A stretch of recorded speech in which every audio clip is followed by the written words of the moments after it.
しく燃えるバトルピンチはチャンスだぜ起死回生絶対に諦めない俺たちは諦めない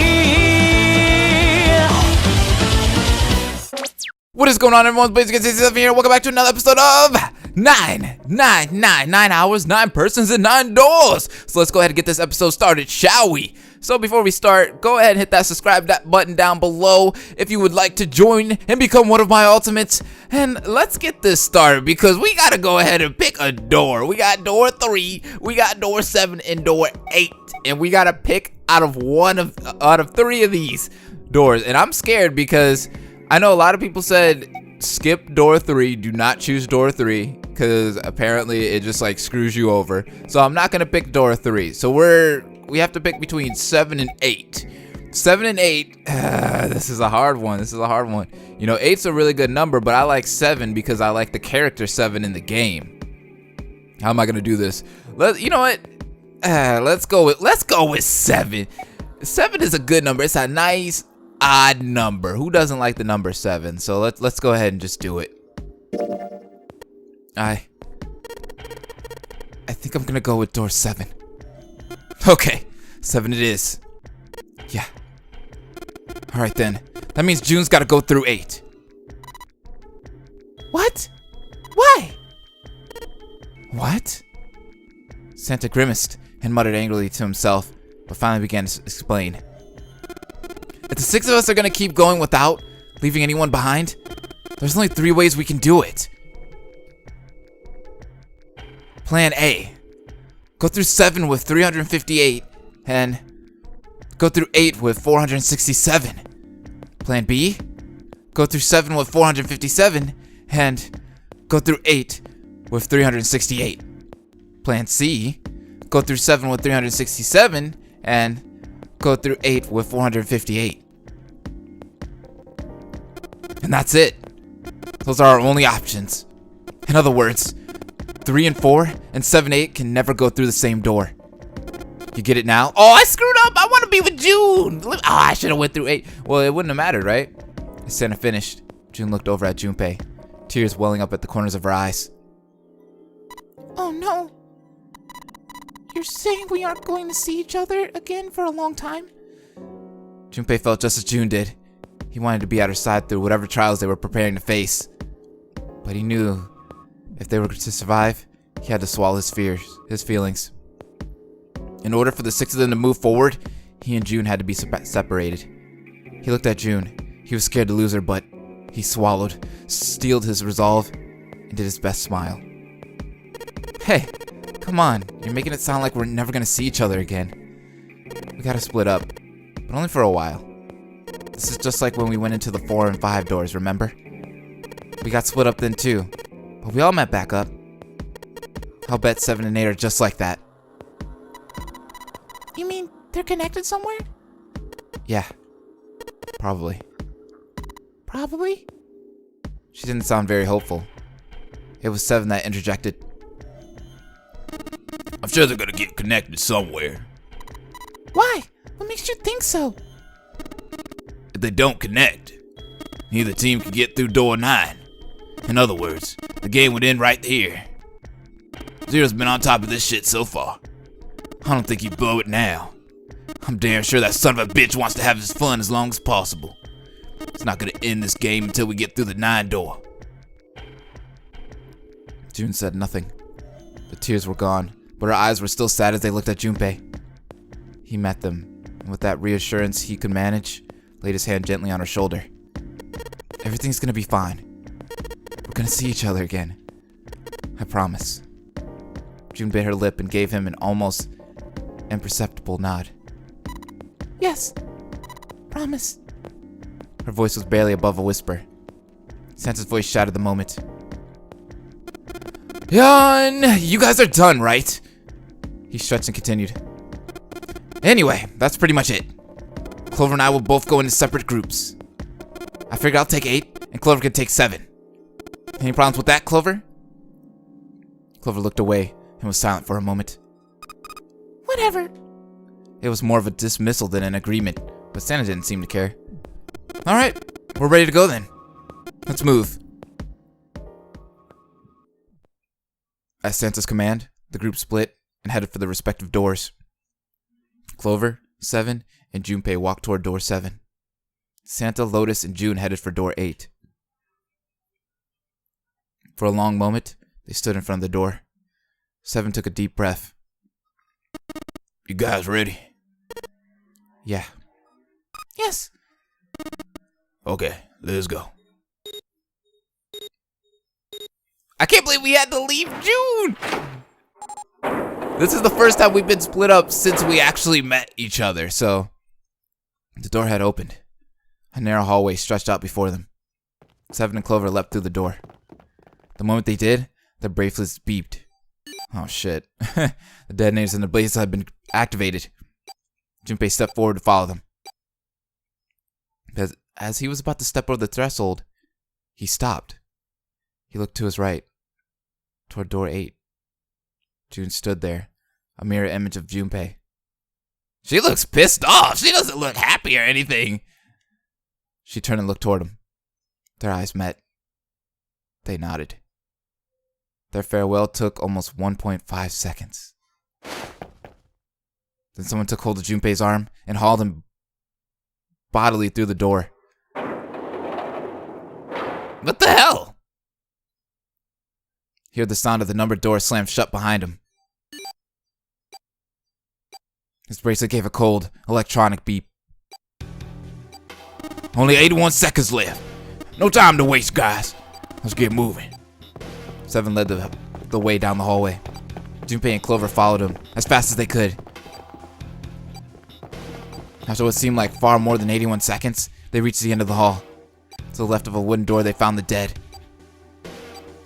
There was no time to rest or catch their breath. All 3 slammed their hands in quick succession over the scanner panel on the dead. Yes! Well, this wasn't that hard to find. It wasn't like the last one. I wonder if they're all just down a long hallway.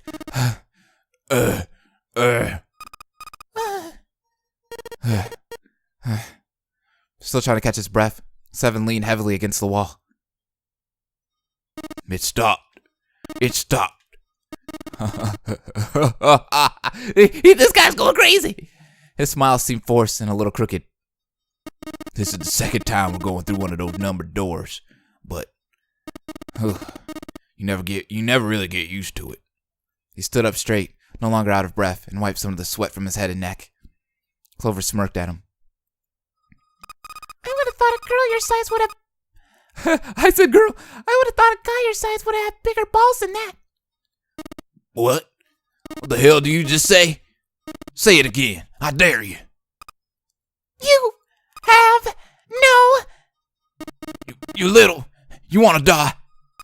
I like to see you try. You fucking brat. All right, let's go. Hey, calm down, guys. This isn't the time for, this. It's not gonna do us any good. We need to get out of here. Gosh.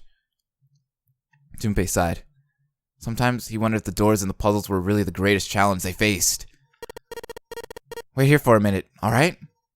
I'm gonna go see if there's any other doors. They didn't respond, but Junpei wasn't in the mood for a conversation anyway. First, he examined the inner part of the numbered door. It was, of course, shut tight. On the left was a single short hallway that terminated almost immediately at a thick iron wall. Junpei doubted the wall could be moved. At last, he gave up and returned to 7, who was tapping lightly on the wooden door. This door is the only option we got, right? Yeah, looks like it.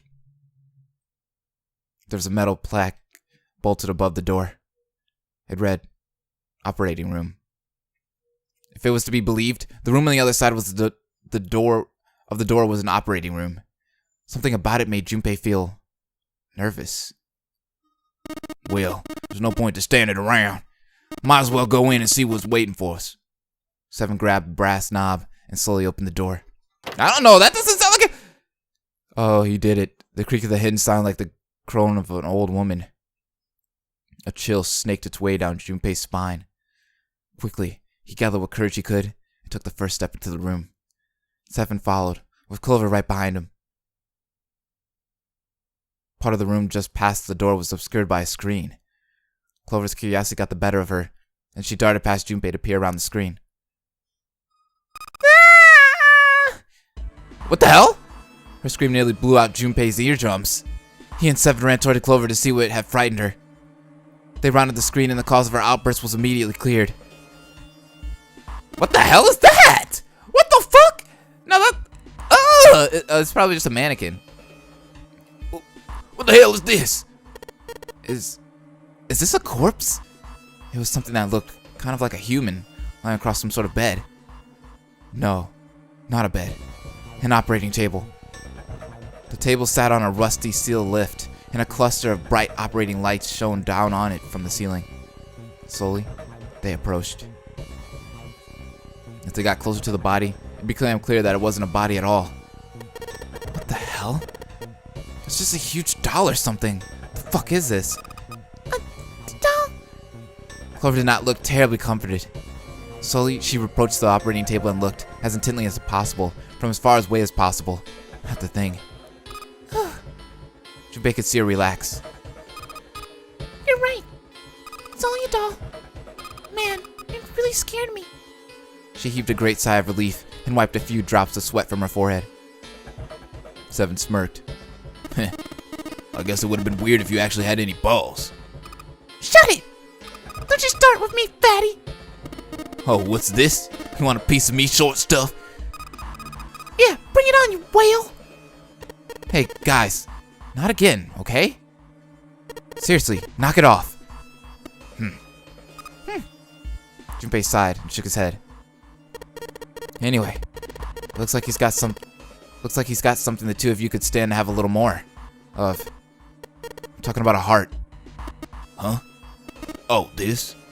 You mean on his chest? Yeah. If we set a little higher than normal for a human body, but from the shape of the organ, there could be no doubt that it was a heart. Why would there be a heart in a doll? I don't think it's a doll. You think maybe it's like a medical mannequin or something? Or maybe it's got more personal use. Seven, what are you thinking? What is in your mind right now? You dog. That is gross. That is completely gross. I'm sorry. Seven. That's funny. Clover's like, What are you talking about, Seven? oh, don't worry. I'm not thinking about masturbating or anything. It's not a blow-up doll. What's a blow-up doll? Seven's grin was more than a little perverted. Clover glared at him. Anyway, how about we take a look around this place? Let's go. Okay. Sure thing. Oh, it looks like we're in another room, which means some more things gotta be done. Some more searching. Oh, the sequence though. Seek a way out. Oh, we gonna seek that way out. Don't worry, game. Alright, so let's look around this room for a minute. Let's look at a mannequin real quick. These dolls are really kind of creepy, you know? Hey, it says something here. John. You think that's this doll's name? Maybe? This thing is creepy. I wonder why it's on the bed. What does this thing say in front of it? Hey, I wonder what this thing is. It says KG on the display. Think maybe it's a scale? Well, if it is, that's perfect. What's this? The hell is that? A fake chest? Oh my god! Let's look at it. Ew, that's gross. This is the chest. It's a woman's chest. The heart's gone, but it's pretty hot. That kind of thing turns you on, Seven? You're a real creepo. Ugh, what the hell, Seven? Like, what's all this perverted talk by him? Like, what is going on? Like, his character took like a 360. Like a complete 180. Maybe you're supposed to heat something like that gauze to kill the bacteria? There's a boiling thing over there. There's nothing on the lid or in the drawers. Think for boiling tools to sterilize them. There's nothing in the drawer. Okay. What's this thing? Ah, scissors. Are those scissors? They look kind of funny. No, that's probably a pair of kosher forceps. Surgeons use them during operations. They can hold blood vessels shut and keep tissue out of the way. We can use it to pull stuff out of small holes, something like that. Got it. What is all this other stuff, though? Bunch of surgical tools. Well, yeah, we know that. Can I grab anything else in here? Maybe that bowl? I guess the scissors was the only thing that stood out. What the hell is this thing? Oh! Oh! Oh! Oh! Oh!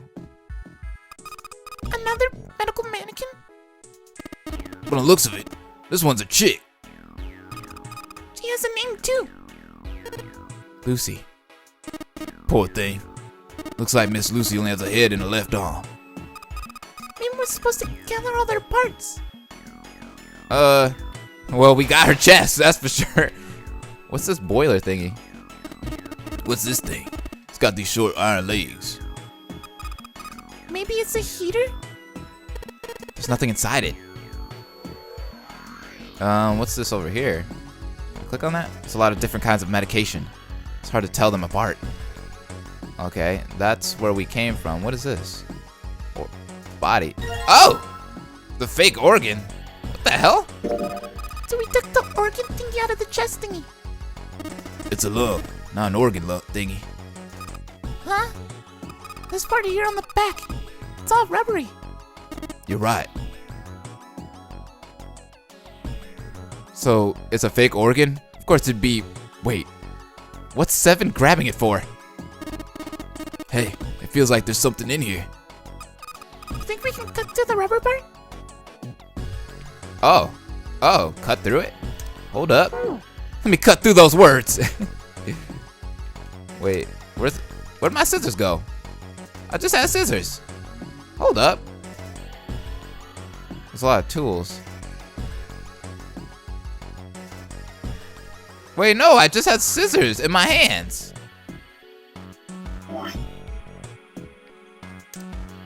The organ we took out of the chest.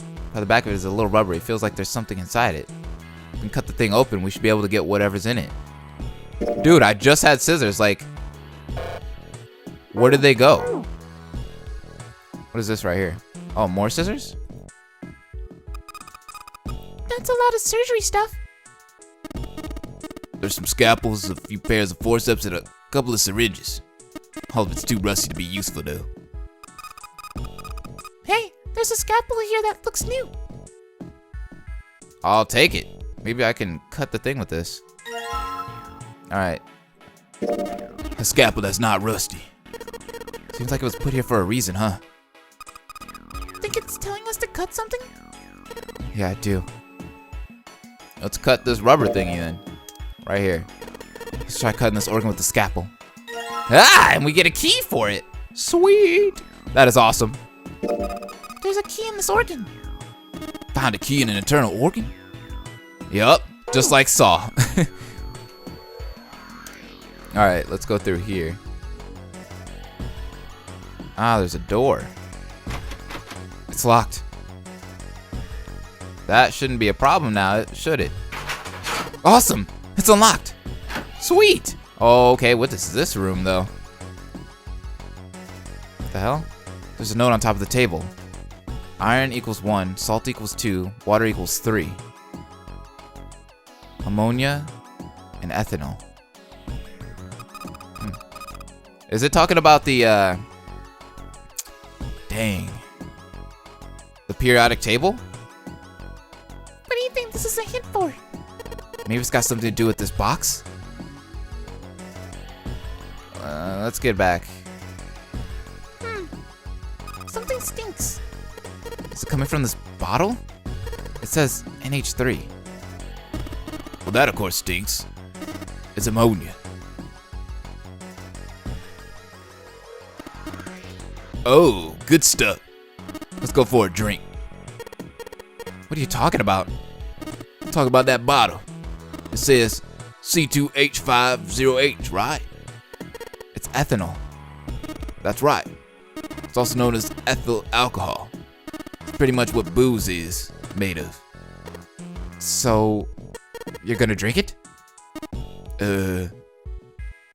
I ain't gonna drink it. No, don't drink it, Seven. I'm just looking at it. I'm just looking at it. Don't worry. Put it back. Yeah, I won't. You might say that's what it is on the label, but could be anything in there. He was gonna drink it though. Like, why would you drink it? So we found out ethanol is C2H5OH, which I think is one of the ones on this thing right here that it was asking for. Yeah, because it's looking for CO2, ammonia, and ethanol. We already know carbon dioxide is CO2. I mean, you learn that in school. That's like one of your first things that you learn in school. Hey, Junpei, you think there are any slugs on this ship? Huh? Well, if there are, I was thinking we could put salt on them. What's she pointing at? The label states NaCl. Salt, huh? Do you think Seven will show up if we put it on him? Hey, say something. Sorry, we didn't say anything. So we have that, NaCl. Then we have C2H50H. All right, so let's do this. What's this? Looks like a can with a spray nozzle. It says CO2. So it's a can filled with carbon dioxide.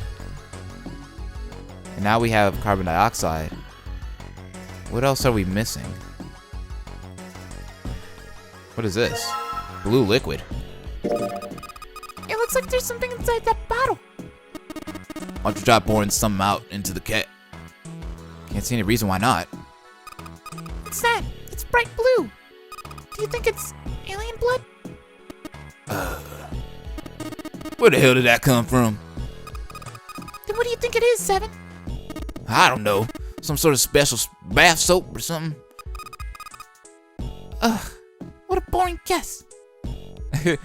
Special bath soap though? Like what the hell? Are we missing anything? What's on this shelf? Hey, Junpei! There's dihydrogen monoxide on the shelf. Why don't you just say water? Which is H2O, of course. Junpei, there's a bottle of iron powder on the shelf.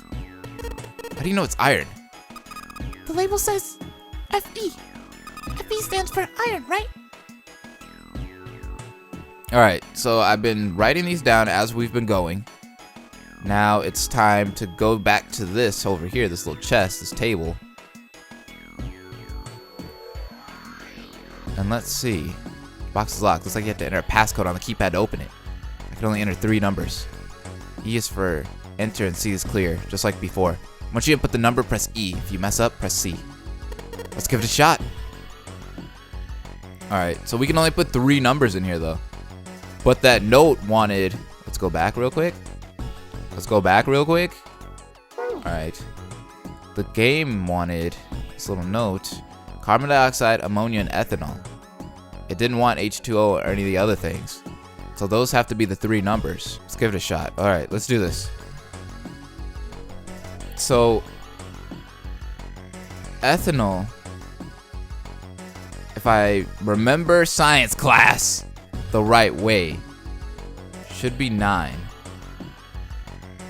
Carbon dioxide should be 3. Because, yeah, 1 plus 2. 3. Ammonia has 4. So if we put it in the order of what that sheet says, it should be 3, 4, 9.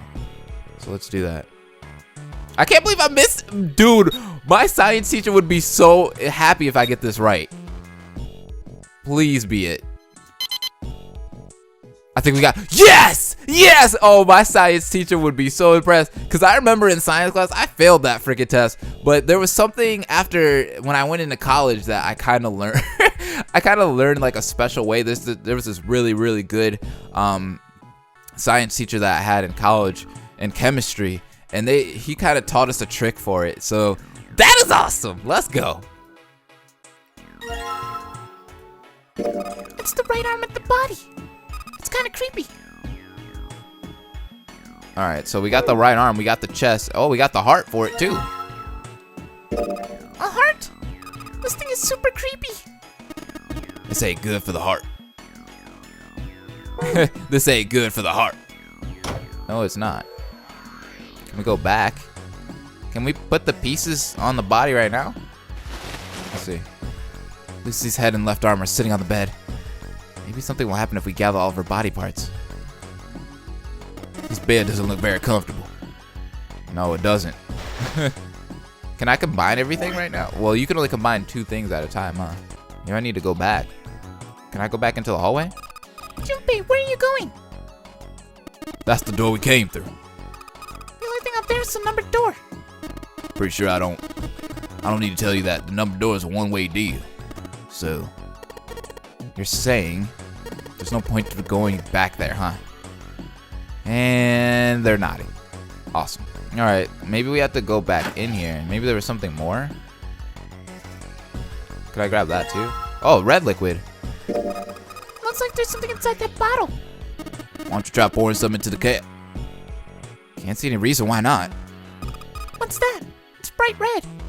Do you think it's blood? No. Blood's thicker than that. Then what is it? Beats me.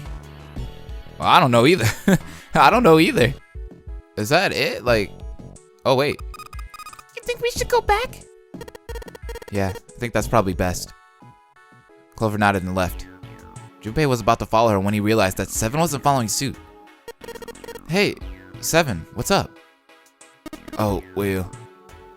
He looked up at Junpei distractedly and then back down at the brown bottle he had cupped in his large hands. What's that? In response, Seven tossed the bottle gently to Junpei. He caught it and twisted it around to read the label. Ethylene diamond mine tartrate? What is that? Edit is tartrate.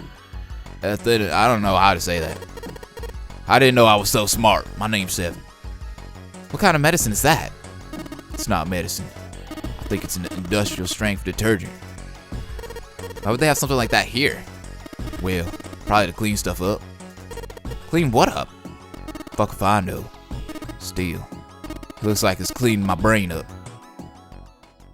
Junpei looked up from the bottle. You remember something? Seven nodded slowly and spoke. Well, I remember a story about EDT. It happened about 50 years ago. There was this factory somewhere in America making big old EDT crystals. They were making it to sell as industrial strength cleaner, like I told you before. But a year after the factory started up, something strange started happening with the crystal they were building. Water molecules started attaching themselves to the EDT crystals. It made them some sort of mutation of the original crystals called a hydrate. Once the crystal turned into a hydrate though, it's useless as a cleaner. The factory had to just dump the crystals as a hydrate. They were useless. But it didn't end there. After that day, the same thing started happening in EDT factories everywhere. Even ones nowhere near that first American factory. They've been making crystals the same way with the same materials, the same equipment and environment. But now, all of a sudden, every single crystal they formed turned into a hydrate. In fact, ever since that day, no factory anywhere has been able to make a pure EDT crystal. Even in EDT research done years before, they never got a hydrate. But after it happened at the first factory, it just spread. It was like, man, how do you say it? Like the molecules were communicating with one another? Let's see, how could we put it? Transmitting information in a way humans couldn't perceive? This phenomena spread throughout the world, right? Junpei looked up at Seven with half a smirk. Seven stared at him, dumbfounded.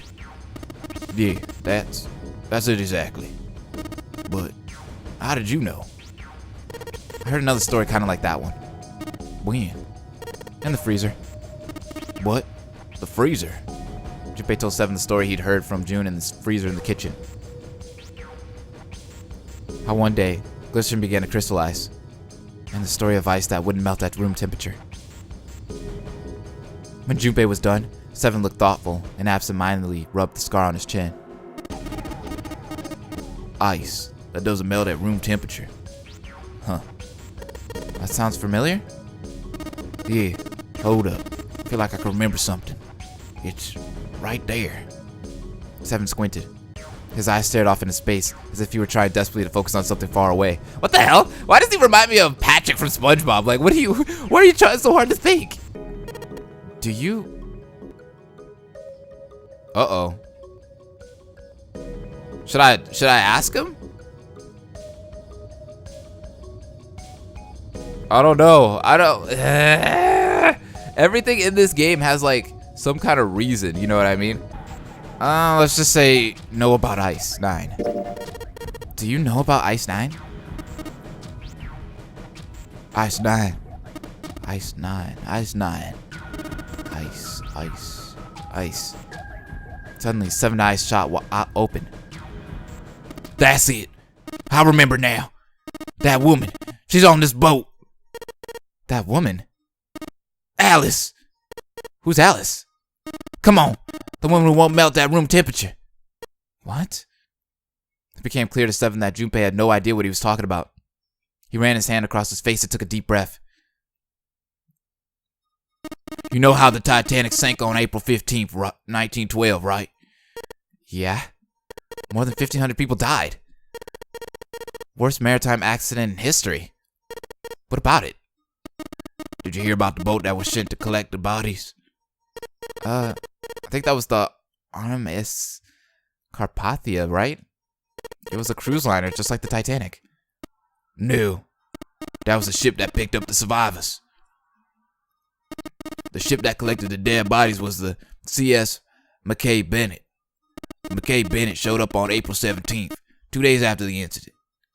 It set out from Halifax, a port in Canada, and recovered 306 bodies.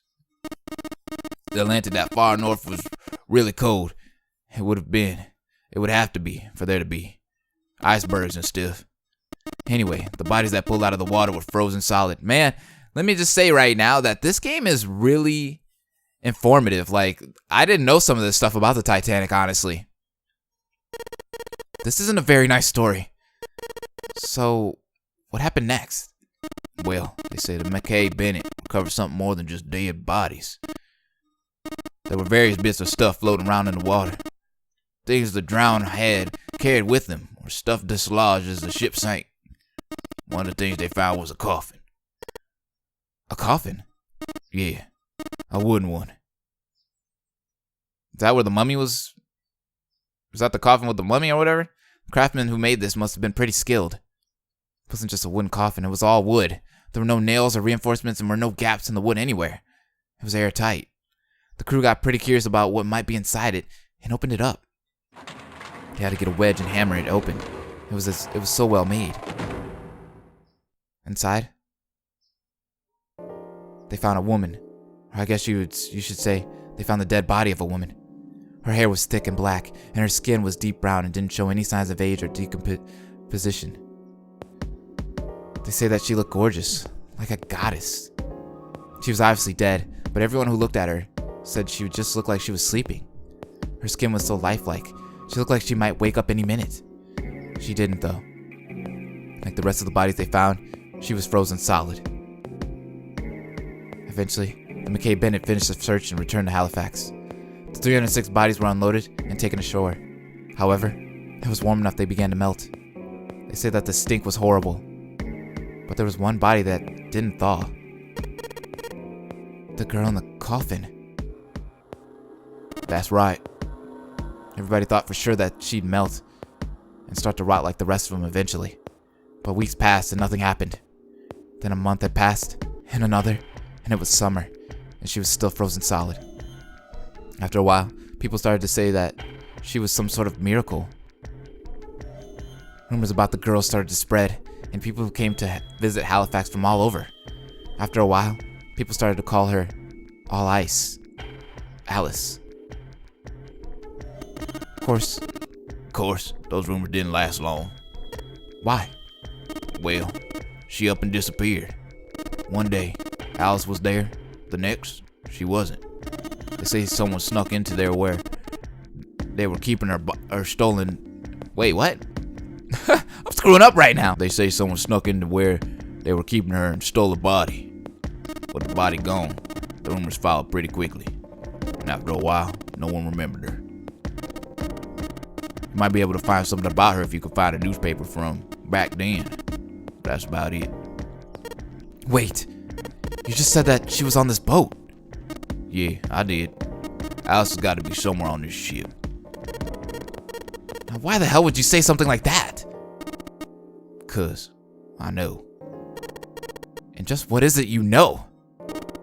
What happened to Alice after she was stolen? Junpei gulped. All right, tell me, what happened to Alice? Seven nodded slowly and took on the look of a man recalling something long buried. Well, around that time, the word was that there was a thriving black market in New York. I mean, I'm sure there still is, but this was special. All millionaires from all over the world. I've heard that Alice went up for auction there. The person who won the auction was Lord Dashiell Gordain. You've heard that name before, right? Sir Gordain? Isn't he the guy who bought the Gigantic? The Titanic sister ship? Yeah, that's him. Although I guess he hadn't done that yet. What do you mean? Gordain bought Alice in 1912. Then, 4 years later in 1916, he bought the Gigantic. And he hid Alice somewhere on the Gigantic. Oh, so we're on the Gigantic, what Seven was talking about earlier. What? Nobody knows where. He died in 1931. And apparently, he died without ever telling anyone where Alice was hidden. However, what? Well, he did have one close friend who asked him, "Where is Alice?" And he said, "Alice sleeps in a small chamber past the forest of knowledge, beneath the navel of the Gigantic." The hell is that? Some kind of riddle? Your guess is as good as mine. Seven threw his hands up in defeat. So that's it. Whatever you think, I believe it. She's hidden somewhere on the Gigantic. In other words, she's hidden somewhere on this ship. Before Junpei could dispute Seven's rather bizarre claim, they heard Clover's voice from the door. She did not sound pleased. Hey! What are you two doing over there? Stop wasting time and get over here! Okay, we're coming. Ugh! Seven looked at Junpei. Yeah, so anyway, that's the story. It might be useful someday. Don't forget it. With that cryptic remark, he turned and left the room. Junpei was left behind to ponder what he just heard. He tried to remember what June had told him earlier. That mummy wasn't just a normal mummy. They say that she was frozen. The story says that from the time of its discovery all the way through to when it got put on the Titanic. And even though it was carried through the desert, her body never melted. Was that Egyptian priestess Alice? Had the water in her body become ice number 9? No, that's nuts. There's no way somebody like that could exist. Junpei shook his head, trying desperately to clear it, and followed Seven to the operating room where Clover was waiting. Hope will never die!